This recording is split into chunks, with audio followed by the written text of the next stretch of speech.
दोस्त, जिंदगी में कुछ रिश्ते ऐसे होते हैं जो हमें सिर्फ प्यार नहीं देते, बल्कि हमें आईना दिखाते हैं कि हम सच में कौन हैं और हमारी असली कीमत क्या है। लेकिन अफसोस, हम ये कीमत अक्सर तब समझते हैं जब वो रिश्ता हमारे हाथ से फिसल चुका होता है। कुछ लोग हमारी जिंदगी में ऐसे आते हैं जैसे गर्मी में ठंडी हवा, सर्दी में धूप और तूफान में मजबूत सहारा। लेकिन जब वो चले जाते हैं तो ऐसा लगता है जैसे मौसम ही बदल गया हो, और जो गर्माहट कभी हमें घेरे रहती थी वो अब सिर्फ याद बनकर रह गई है। एक मजबूत इंसान जब किसी रिश्ते को छोड़ने का फैसला करता है तो वो गुस्से में नहीं होता, न ही बदले की भावना में, बल्कि ये एक चुपचाप लिया गया फैसला होता है।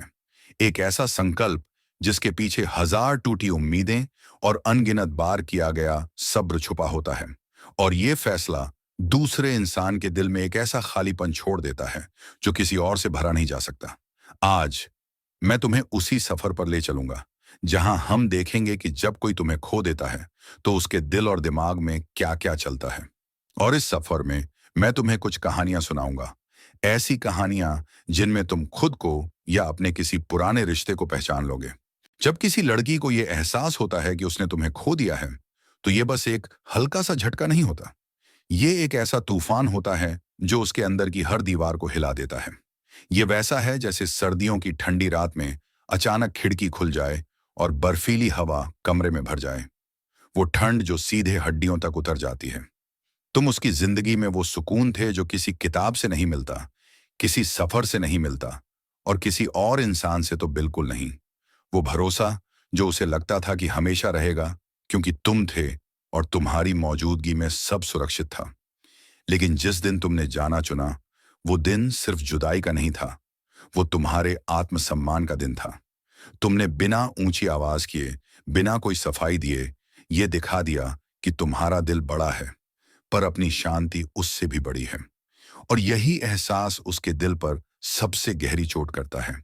जैसे नीरज और सान्या की कहानी, 5 साल का साथ, हजारों यादें, और ये यकीन कि चाहे कितनी भी लड़ाई हो, नीरज हमेशा लौट आएगा। लेकिन एक शाम बहस के दौरान सान्या ने गुस्से में कहा, तुम्हारे बिना भी मैं खुश रह सकती हूं। उसने सोचा, नीरज नाराज होगा पर सुबह तक सब ठीक हो जाएगा। सुबह आई, फिर दूसरी, फिर हफ्ते और महीने बीत गए और नीरज कभी वापस नहीं आया।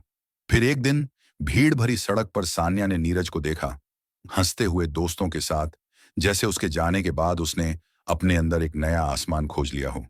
उस पल सान्या के सीने में जैसे बर्फ रख दी गई।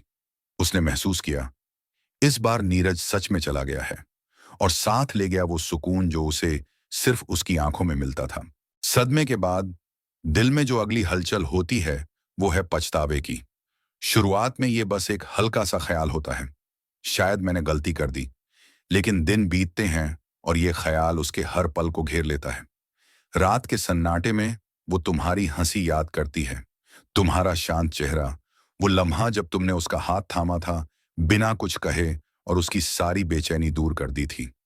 लेकिन अब उसके पास सिर्फ यादें हैं, और उन यादों में लिपटा हुआ एक कसक। रीना और आदित्य की कहानी। आदित्य हमेशा उसके लिए मौजूद रहता था। बारिश में भीगते हुए उसे लेने आना, ठंड में हाथों को अपनी जैकेट में छुपाना, और मुश्किल वक्त में उसके लिए ढाल बन जाना। लेकिन रीना अक्सर उसकी चुप्पी को गलत समझ लेती थी। एक दिन आदित्य ने बस इतना कहा, मुझे थोड़ी शांति चाहिए। रीना ने इसे अपने खिलाफ लिया, गुस्से में बहुत कुछ कह दिया, ऐसा जो वापस नहीं लिया जा सकता था। उस दिन आदित्य ने कुछ नहीं कहा, बस मुस्कुराया और चला गया। हफ्तों बाद जब रीना ने उनकी पुरानी चैट पढ़ी और हर मैसेज में छुपी मोहब्बत देखी तो उसका दिल कसक उठा। पछतावा अब उसके लिए बस एक एहसास नहीं था, ये एक बोझ बन चुका था जो हर सांस के साथ और भारी हो रहा था। पछतावे के बाद उसके दिल में एक नई ख्वाहिश जन्म लेती है, तुम्हें फिर से पाने की। वो खुद को समझाती है कि अभी सब खत्म नहीं हुआ है, शायद अगर वो एक कदम बढ़ाए तो सब पहले जैसा हो सकता है। वो तुम्हें याद दिलाने की कोशिश करती है कि वो अब भी मौजूद है। कभी सोशल मीडिया पर तुम्हारी तस्वीर लाइक करना, कभी एक हल्का सा कमेंट, कभी बस एक मैसेज, कैसे हो। लेकिन इन मासूम इशारों के पीछे एक बेचैन दिल छुपा होता है जो उम्मीद कर रहा होता है कि तुम जवाब दोगे, और वो एक मौका पालेगी तुम्हारी दुनिया में वापस आने का। अजय और प्रिया की कहानी भी ऐसी थी। ब्रेकअप के 3 महीने बाद अजय को अचानक प्रिया का मैसेज आया। याद है वो कॉफी शॉप जहां हम पहली बार मिले थे? अजय ने सिर्फ हाँ लिखा, लेकिन प्रिया ने उस एक शब्द में 1000 उम्मीदें ढूंढ ली। वो चाहती थी कि अजय फिर से वही हो जाए जो कभी उसके लिए सब कुछ छोड़ देता था। लेकिन उसे नहीं पता था कि अब अजय बदल चुका है। अब वो अपने दिल की कीमत जानता था और खुद को खोने वाला नहीं था। ये चाहत, ये कोशिशें उसके दिल की बेचैनी को और बढ़ा देती हैं, क्योंकि जितनी कोशिश वो करती है तुम उतना ही शांत और बेपरवाह रहते हो। समय बीतता है, जख्म धीरे धीरे भरने लगते हैं, लेकिन यादें वो कभी पूरी तरह नहीं जाती। शुरुआत में वो यादें मीठी लगती हैं, जैसे कोई पुराना गाना जिसे सुनकर होंठों पर मुस्कान आ जाती है। वो जगह जहां तुम दोनों ने साथ वक्त बिताया था, वो बातें जो तुमने चुपचाप एक दूसरे की आंखों में कह दी थी। सब कुछ दिल को एक सुकून देता है, लेकिन वक्त के साथ यही यादें भारी होने लगती हैं। वो सुकून देने वाली तस्वीरें अब चुभने लगती हैं, जैसे दिल पर कोई महीन सुई बार बार लग रही हो। दिखाई नहीं देती, लेकिन दर्द हर बार उतना ही गहरा होता है। कृति और विवेक की कहानी। कृति रोज अपने ऑफिस जाते समय उसी कैफे के पास से गुजरती थी जहां विवेक उसे शाम को लेने आता था। वो खिड़की के पास बैठता, 2 कप कॉफी मंगवाता, और जैसे ही वो अंदर आती उसके चेहरे पर एक चमक आ जाती। वो पल इतने साधारण थे, लेकिन इतने गहरे भी थे कि कृति को लगता था ये हमेशा ऐसे ही रहेंगे। ब्रेकअप के बाद भी कृति उसी रास्ते से ऑफिस जाती थी। पहले वो बस खिड़की से एक नजर डालती थी, लेकिन धीरे धीरे उसके कदम वहां रुकने लगे।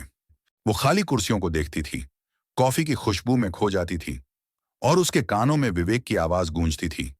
थक गई हो? चलो पहले कॉफी पीते हैं, फिर बातें करेंगे।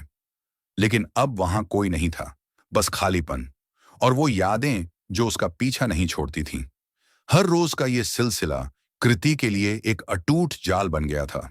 वो जानती थी कि उसे आगे बढ़ना है, लेकिन हर याद उसे उसी पुराने मोड़ पर वापस ले जाती थी जहां उसने आखिरी बार उसे देखा था। तुम्हारे लिए ये यादें शायद आजादी बन गई हों, तुमने उन्हें छोड़कर नई राह चुन ली हो, लेकिन उसके लिए ये यादें एक ऐसा पिंजरा है जिसकी सलाखें अदृश्य हैं, पर उतनी ही मजबूत। जब इंसान अतीत से बाहर नहीं निकल पाता, तो उसका दिमाग एक ही सवाल में फंस जाता है। क्या होता अगर? अगर मैंने उस दिन गुस्सा न किया होता, अगर मैंने उसकी बात पूरी सुनी होती, अगर मैंने अपने अहंकार को थोड़ी देर के लिए किनारे रख दिया होता। ये सवाल हल्के नहीं होते। ये वो भारी पत्थर हैं जो हर रात उसके सीने पर रखे रहते हैं।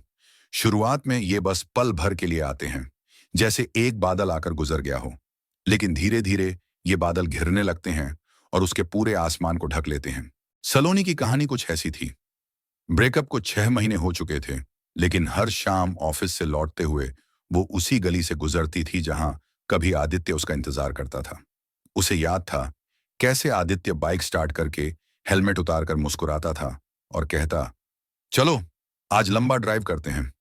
लेकिन अब वो गली खाली थी, बस हवा में पत्तों की सरसराहट थी, और सलोनी के मन में वो सवाल, क्या होता अगर उस दिन मैंने उसकी बात मान ली होती? वो अपने दोस्तों से कहती, शायद मैं एक मैसेज भेज दूं, शायद वो माफ कर दे। लेकिन हर बार वो मैसेज टाइप करके डिलीट कर देती। उसके दिमाग में पुराने पलों के नए नए वर्जन बनने लगते, जहां वो गलतियां नहीं करती, जहां बहस की जगह हंसी होती, जहां जुदाई की जगह साथ होता। लेकिन ये सिर्फ ख्याल थे, हकीकत नहीं। और यही सबसे बड़ा जाल था। वो अपने मन में एक ऐसी दुनिया बना रही थी जो असल में कभी हुई ही नहीं थी।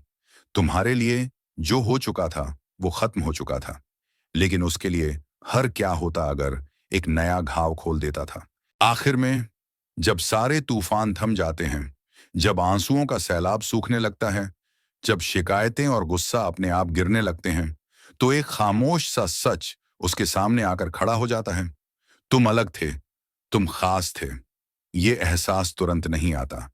पहले तो उसका अहंकार इसे रोकता है। उसे लगता है कि मान लेना हार होगी। वो खुद को यकीन दिलाने की कोशिश करती है कि शायद तुम भी बाकी सब जैसे ही थे।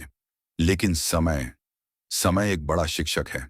दिन, हफ्ते और महीने बीतते हैं, और हर छोटी बड़ी याद, हर पुरानी बातचीत, हर नजर का मिला होना, सब मिलकर उसे ये मानने पर मजबूर कर देते हैं कि तुम सच में अलग थे।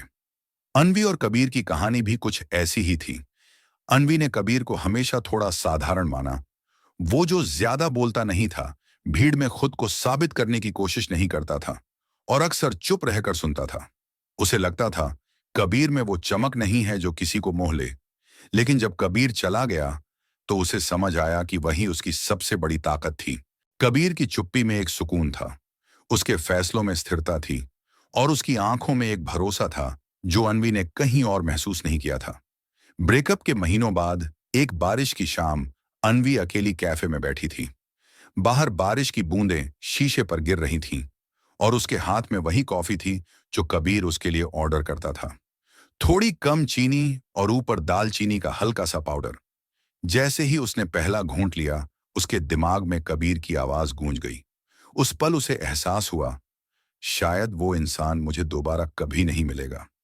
ये मान लेना आसान नहीं था, लेकिन अब उसके पास इसे न मानने का कोई कारण भी नहीं था। तुम्हारी खासियत सिर्फ तुम्हारे गुणों में नहीं थी, बल्कि इस बात में थी कि तुम अपने सिद्धांतों से कभी समझौता नहीं करते थे। तुम वो इंसान थे जो छोटी छोटी भावनाओं से नहीं हिलते, जो सुविधा के लिए अपने मूल्यों को नहीं बदलते, जो सच और शांति को सबसे ऊपर रखते हैं। और यही वो सच है जो वो अब हमेशा याद रखेगी, चाहे तुम्हारे बीच अब कुछ भी ना हो। दोस्त, ये सफर सिर्फ उसके खोने का नहीं था, ये तुम्हारे पाने का था। तुमने अपने दिल को बचाया, अपनी शांति को बचाया और सबसे बढ़कर तुमने अपनी असली कीमत को पहचाना। जिंदगी में ऐसे पल आते हैं जब हमें लगता है कि किसी का जाना हमारे जीवन का सबसे बड़ा नुकसान है, लेकिन वक्त के साथ हम समझते हैं कि कभी-कभी किसी का जाना हमारे लिए सबसे बड़ा तोहफा भी होता है, क्योंकि तभी हम खुद को वापस पाते हैं। स्टोइक बुद्धा कहते हैं, असली ताकत दूसरों पर नियंत्रण में नहीं, खुद पर नियंत्रण में है। तुमने ये कर दिखाया। तुमने ये साबित कर दिया कि तुम्हारी कीमत किसी और की मौजूदगी या राय से तय नहीं होती, बल्कि तुम्हारे अपने सिद्धांतों, तुम्हारी अपनी शांति और तुम्हारे अपने फैसलों से होती है। तो चलते रहो, अपने रास्ते पर, अपनी शर्तों पर, अपनी सच्चाई के साथ।